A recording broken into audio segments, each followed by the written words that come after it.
The 2025 NFL season is about to begin. Welcome back to the Hold My Helmet Football Podcast, and once again, I'm your host, Will Reichling.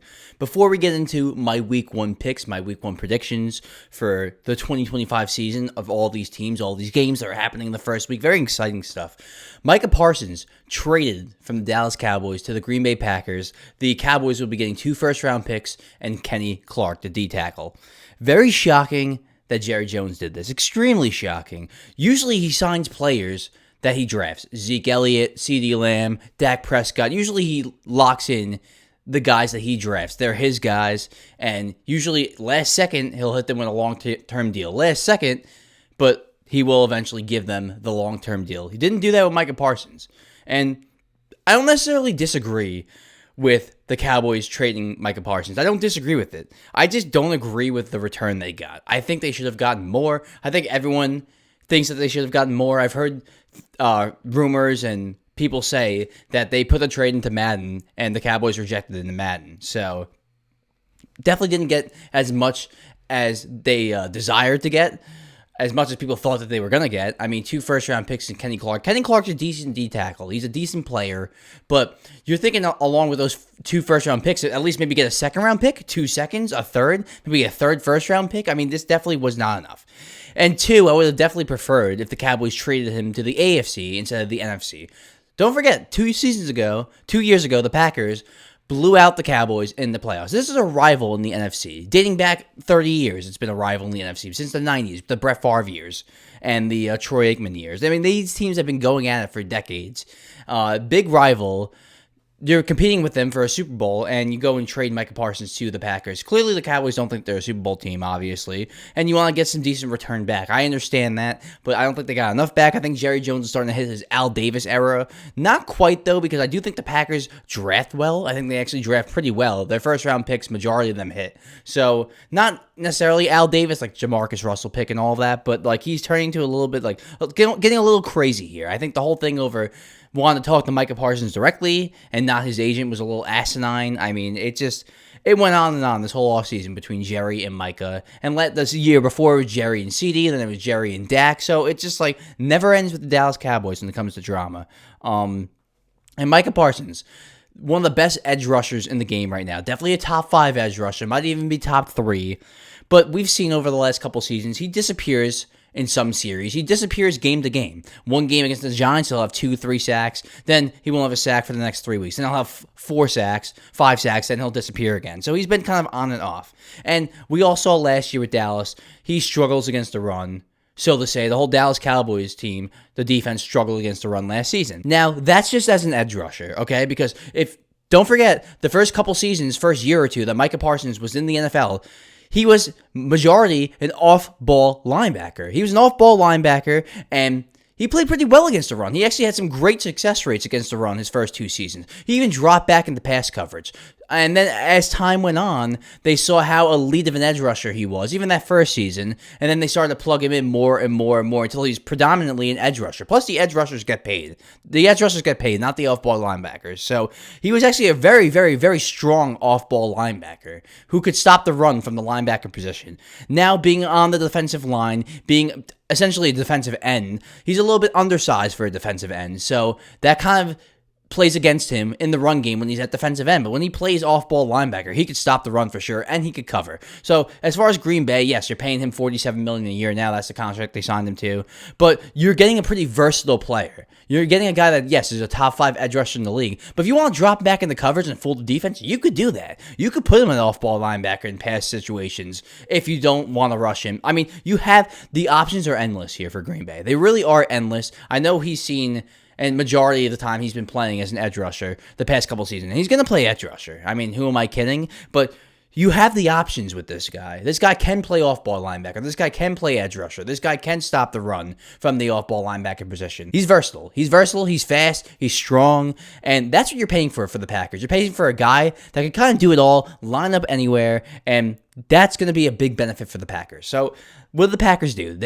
And finally, after all these years, draft a receiver in the first round. They finally make a big trade. They get a big-time elite defensive player. So they got the receiver. They got the elite defensive player.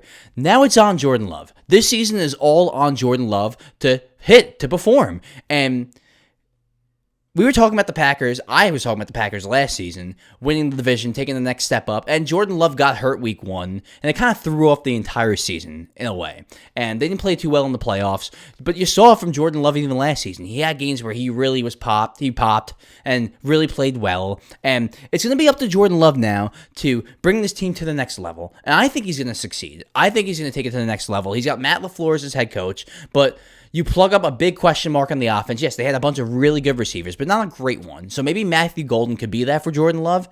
And on the defensive side, you lost Jair Alexander. You have Rashawn Gary. And at the time, you had Kenny Clark, too. But you didn't have a star on that defense, a guy that takes over the entire game. Now you have one in Micah Parsons. Yes, he has times where he disappears and stuff. But the 3, 4, 5 games that he pops, he takes over the entire game. He can win you 2 or 3 games just off him controlling the defense and controlling the line of scrimmage. So this is a huge get for the Packers. And yes, they should be thinking Super Bowl right now. They should absolutely be thinking Super Bowl. You plugged the holes you needed to plug. Smart offensive head coach. Big explosive quarterback with a big arm that when he hits has a lot of upside. You see the $47 million a year and you think that's a bad contract. That's not even close to what the other guys are getting. You have to remember, you're trying to win the Super Bowl this year. Think about the rest later. I know that's kind of bad GMing, bad management, but you have to just put your dick on the table right now and try to win that Super Bowl. And that's what they're doing. I respect it because a team that's been a franchise that's been very conservative for years and years and years is finally putting their nuts, that's the real term, the nuts on the table and saying, we're going for a Super Bowl. And you have to appreciate that if you're a Packers fan. As far as the Cowboys, like I said, I do not agree, but I get trading Micah Parsons. You just didn't get enough. Jerry Jones has kind of lost his goddamn mind at this point. They do draft well, so getting 2 first-round picks, that could help, but it's going to be the end of the first round. Unless the Packers have some kind of disaster season or two, it's going to be at the end of the first round. And let's be honest, the only player keeping this team from being one of the worst teams in the league is Dak Prescott. He's like the glue holding everything together. Dak Prescott and the offense, those 2 receivers, Pickens and CeeDee Lamb, are going to be the only reason this team doesn't go 3-14, 2-15. They might even have a shot at pushing for a playoff spot in the final weeks with Dak Prescott. Let's not forget, people like to knock on Dak Prescott, but he was runner-up MVP 2 seasons ago. If he could get back to that, if he could just hone some of that back in after the struggles last year getting hurt, having George Pickens alongside CeeDee Lamb, if he could just get back to that, Dallas could still fight for a playoff spot the last couple of weeks of the season. The last couple of weeks, they could still be fighting for a playoff spot if he could get back to what he was a couple seasons ago. So all hope isn't completely lost for Dallas. I mean, their defense is a little hit or miss now because they just extended DaRon Bland to a big contract. Good for him. They got DaRon Bland, Diggs. They have DeMarcus Lawrence. They have some players, but it's very feast or famine now. It's either, they've always been in the secondary, a very turnover-happy defense that's very boom or bust. So, they'll either get a pick 6 or they'll let up a 60-yard touchdown. They're very aggressive, a little too aggressive at times. So they're going to let up big plays, but they're going to get turnovers too. So if Dallas could hover around 500 going into December, they still have a shot at making the playoffs. So I think this is why you pay Dak $60 million a year. This is why. For him, when things are falling apart around him, to pull it together and go win games. So we'll see if Dak could do that, but I think Dak's more than a competent quarterback. I think Dak's going to be the reason that they're even competitive this year. So this is where Dak Prescott has to show that he's the leader of the team. And it's obviously Dallas is trending down now. Dallas is obviously trending down. You lost one of the best defensive players that you've had since, I can't even remember, since I guess the 90s, honestly. Since DeMarcus Ware, probably. It's probably the best defensive player you've had since DeMarcus Ware. This is all coming down to, can Dak Prescott and this offense carry this team? I don't think they can to make the playoffs, but I think they can keep them within games and keep them competitive. So are they going to be the worst team in the league? I don't think so. Are they going to make the playoffs? Probably not. But I think Dak Prescott, CeeDee Lamb, and George Pickens could keep this team afloat. Bringing this right into my week 1 picks. I'm going to go with the Packers game and the Cowboys game. I'm going to go over those two since the Parsons thing just happened. So Week 1, Lions-Packers. Lions at Packers. The Packers are 2.5-point favorites at home. And look, the Lions lost both their coordinators. That's huge. That is gigantic. Ben Johnson, one of the brightest young offensive minds in the league, was a hot head coaching candidate for like 3 years. And Aaron Glenn, you saw what he did the last couple of weeks of the season with injuries all around that defense. What he did to Sam Darnold and the Vikings, he just demolished him. So great defensive coordinator, great offensive coordinator, gone. They're both gone. You have to account for that. That's going to be huge losses right there. Then their center, Frank Ragnow, retired. So they lost their starting center, one of their leaders on that team for years. And then they also lose their right guard, Zeitler. So they lost Ragnow. They lost Zeitler.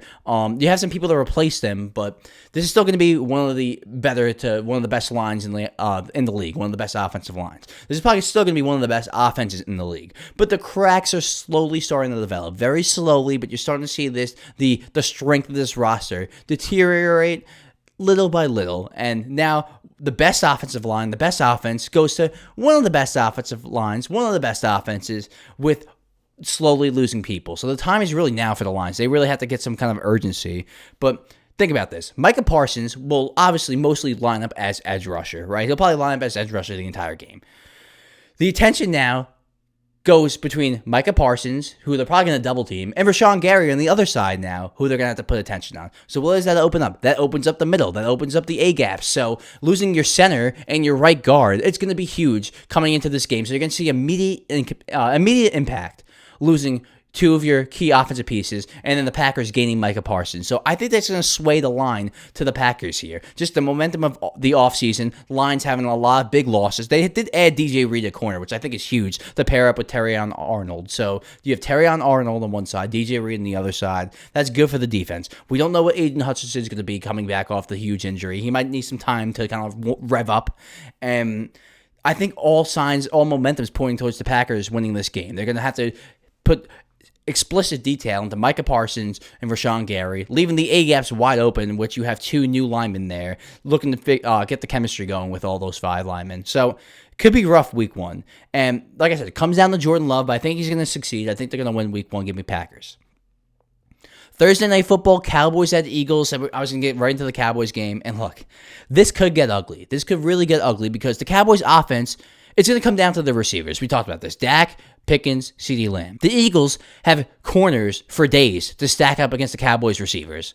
But the Cowboys don't have the defenders to stack up against the entire Eagles offense. How are they going to stop Barkley? We were talking about last season having issues against the run. How are they going to stop Barkley now? I mean, this is a mismatch nightmare. So I think the Eagles win big, obviously. So right away, Cowboys week 1 going to feel the effects of losing Micah Parsons. Right away, week 1, Packers going to feel the benefits of getting Micah Parsons. So let's keep going in these week predictions. So week 1 predictions. Sunday Night Football, Ravens at Bills, AFC Divisional Round rematch. And yes, the Bills beat the Ravens in the playoffs last season. But it was a little lucky. Mark Andrews with the drop at the end of the game to tie the game, dropped the ball. And so it was a little bit of a luck there. And the Ravens did beat the Bills in the regular season last season. Derrick Henry torched them. So I think the Ravens are going to be looking for revenge of last year's divisional round. I prefer Lamar Jackson over Josh Allen, but they both are great. I mean, you can pick your poison there. I'm going to go Ravens here, looking for revenge. They played them close in the playoffs. They blew them out in the regular season. I think the Ravens have the better roster. So Texans at Rams. This one's tough because, I mean, all signs are pointing to Matt Stafford playing week 1. So if the Rams, Stafford plays, I'm going to go Rams here. If he doesn't, I'm going to go Texans. We all know C.J. Stroud last season, a little bit of a regression. It was expected. I think he's going to bounce back. Still won a playoff game. It's going to be close. That's why the difference maker comes to Stafford playing versus him not playing. So Stafford plays, I'm going to go Rams. Monday Night Football, Vikings at Bears. This is like the one game that I wasn't fully decided on. It's a little tough because I don't know what J.J. McCarthy is. I have no clue. And you heard all offseason Caleb Williams was struggling. Then you saw the preseason game where he finally played, and he looked really well. So Chicago at home. I'm going to go Chicago here. Slight edge to Chicago here. I think Ben Johnson makes a difference in that locker room, and he kind of has come off as a hard ass this offseason. So I think he's going to set the tone right. There's going to be little mistakes, and I just don't know what J.J. McCarthy is. I don't know what Caleb Williams is either, but at least I've seen him play. At least I've seen flashes. So I'm going to go with the Bears here. I'm not too confident in that, though. JJ did looking good in the preseason, too. He took what was given to him, so we'll see how that goes. But I'm going to go Bears. Slight edge there.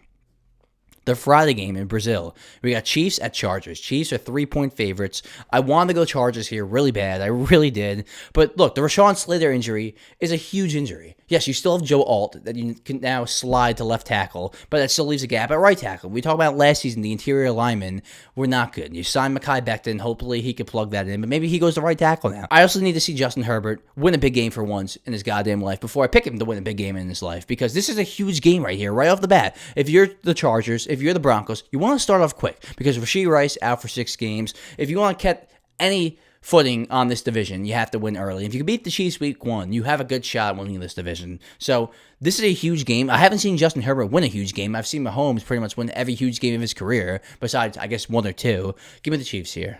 I'm going to have to take Chiefs. Pittsburgh Steelers at New York Jets. My New York Jets. As much as I would love to see the Jets take down the Steelers and Aaron Rodgers in week 1, I'm going to take Steelers. I just don't trust Justin Fields. You heard all offseason that he's been struggling in practice, and he struggled in some of the preseason games. He's just not a good decision maker from the pocket. He doesn't process quick enough. He's not confident in making layered throws. And these are all things Rodgers could do. He could process. He could make layered throws. He could read the field. He could make pre-snap decisions.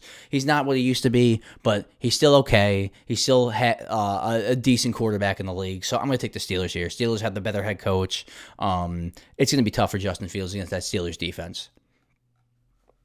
49ers at Seahawks. Seahawks are 2.5 points. 49ers are 2.5 point favorites on the road. And the 49ers just don't have the same defense that they used to in years past. And I think Sam Darnold's going to come up to the Seahawks and have success right away. Seahawks have a big-time home field advantage, even though the Niners fans usually like to flock to the other stadiums. I just really feel strong about Seattle this season. I think they're going to come in and they're going to beat the Niners week 1 at home. So, Bucks at Falcons. Bucks are the 2.5 point favorites on the road.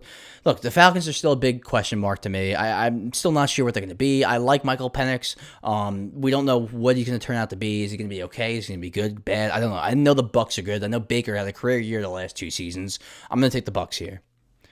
Bengals at Browns. They trade Kenny Pickett at the Browns. So now the backup job is going to go to Dylan Gabriel. Shedeur Sanders is going to be the third string. The Bengals have to come out the gate strong and start off fast winning games, because the last couple seasons they haven't started off strong. They start 1-3, 2-4, and then your season kind of unravels at that point. So they're desperate to come out and win their first couple games. So I think they'll have the urgency to take this one on the road. So I'm going to go Bengals here. Raiders at Patriots. Everyone's really high in the Patriots. Everyone's zigging. I'm going to zag here because Drake May, yes, he showed tons of flashes last season. He definitely showed that he's going to be a legit quarterback in this league for a long time.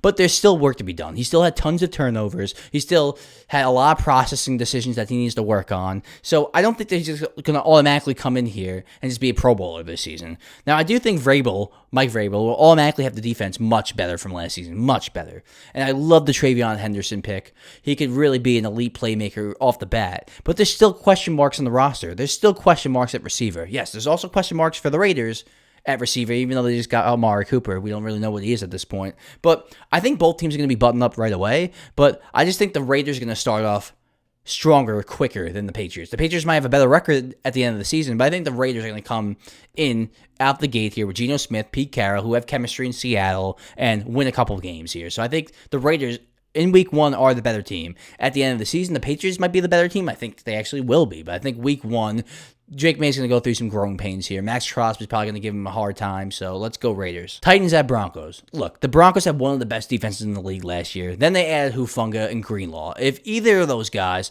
are 70-80% of what they used to be pre-injuries, this is going to be the best defense in the league. I think this could be one of the best defense. I think this could be the best defense in the league.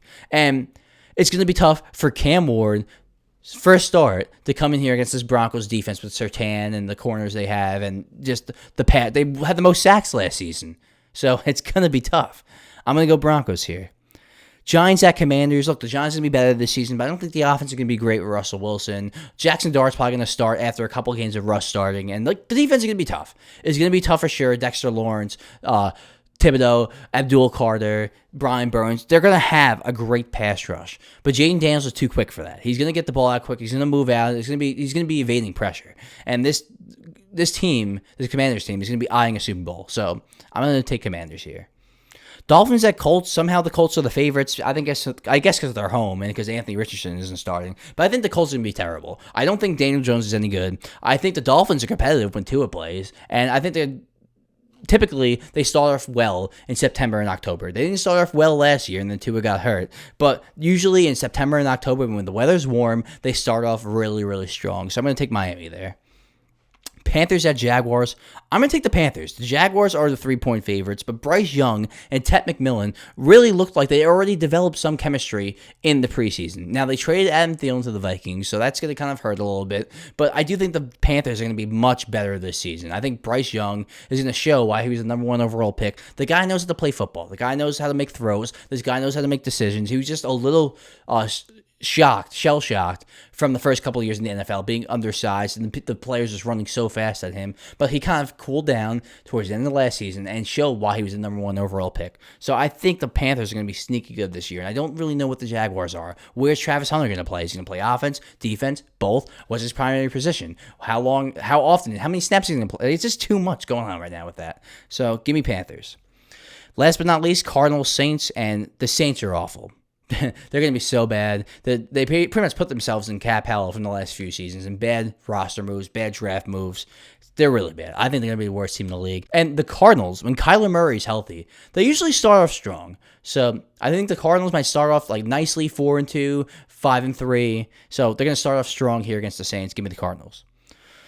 So let's go back through it one more time. So we started with the Micah Parsons reaction, and then I went right into the Packers and the Cowboys game. So Lions at Packers, I'll take Packers. Cowboys at Eagles, I'll take Eagles. Ravens at Bills, I'll take Ravens. Texans at Rams, I'll take Rams if Stafford starts. Stafford doesn't start, give me Texans. Vikings at Bears, I'll take the Bears, even though I'm uncertain about that one. Chiefs at Chargers, I'll take Chiefs. Steelers at Jets, I'll take Steelers. 49ers at Seahawks, give me Seahawks. Bucks at Falcons, I'll take Bucks. Bengals at Browns, give me the Bengals. Raiders at Patriots, surprisingly, I'll take Raiders there. Titans at Broncos, obviously Broncos. Giants at Commanders, I'll take Commanders. Dolphins, Colts, I'll take Dolphins. Panthers, Jaguars, give me Panthers. And Cardinals, Saints, obviously going to go with the Cardinals. So week 1 is exciting. We're back. We're here, guys. We are here. Finally, another season of Hold My Helmet underway. Take care. See you after week 1, going into week 2.